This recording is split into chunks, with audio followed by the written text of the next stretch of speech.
నమస్తే.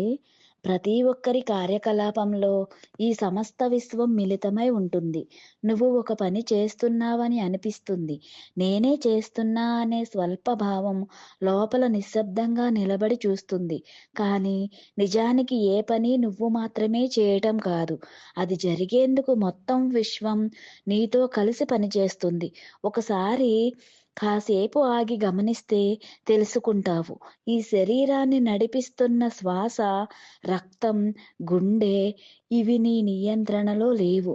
నీతో మాట్లాడే మాట, నీ అడుగు, నీ చేతి కదలిక అన్నీ ఒక పెద్ద శక్తి ప్రవాహంలో జరుగుతున్న చిన్ని ఉద్యమనాలు మాత్రమే. నీళ్లు తాగడం కూడా విశ్వ సహకారమే. నీరు గ్లాసులోకి వచ్చి నీ చేతికి చేరడం వరకు ఎంత పెద్ద ప్రయాణం చేసిందో ఒకసారి ఊహించు. మేఘాలు ఏర్పడ్డాయి, వాన పడింది, భూమి దాన్ని నిల్వ చేసింది. నదులు తీసుకుపోయాయి. మనుషులు శుద్ధి చేసి నీ ఇంటికి పంపించారు.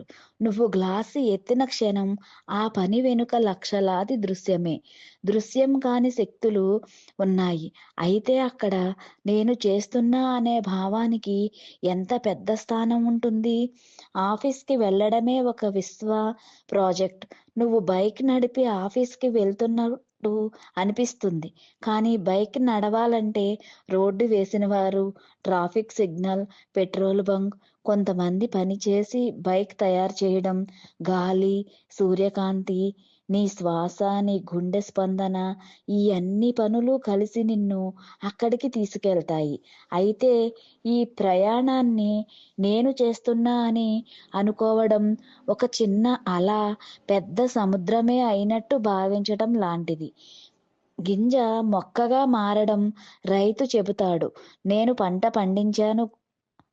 కానీ చెట్టు పెరగడానికి ఎండ, వాన, పోషకాలు, గాలి, సమయం ఏ ఒక్కటి లేకపోయినా మొక్క పెరగదు. నిశ్శబ్దంగా గమనించినప్పుడు నేను చేస్తున్నా అన్న భావం దూరమవుతుంది. అక్కడ తెలిసేది ఒక్కటే, నువ్వు కాదు, జీవితం జరుగుతుంది. నీ వల్ల కాదు, విశ్వం ద్వారా జరుగుతుంది. నీ కార్యం కాదు, ఒక ప్రవాహం మాత్రమే. ఈ గ్రహణమే ముక్తికి మొదటి అడుగు. అక్కడ భారం లేదు, ఒత్తిడి లేదు, కేవలం సహజత్వం మాత్రమే. మీ ఇష్టదైవాన్ని నాలో నేను చేస్తున్నా అనే భావం కరిగిపోయేలా చేయండి. ప్రతి చర్యలో విశ్వ ప్రవాహాన్ని చూడగలను. నా జీవితం సహజత్వం వైపు నడిపించండి అని అడగండి. శ్రీ పరంజ్యోతితో మైత్రి అనే ఛానల్‌ని సబ్స్క్రైబ్ చేసి, లైక్ చేసి, షేర్ చేయండి. ధన్యవాదాలు.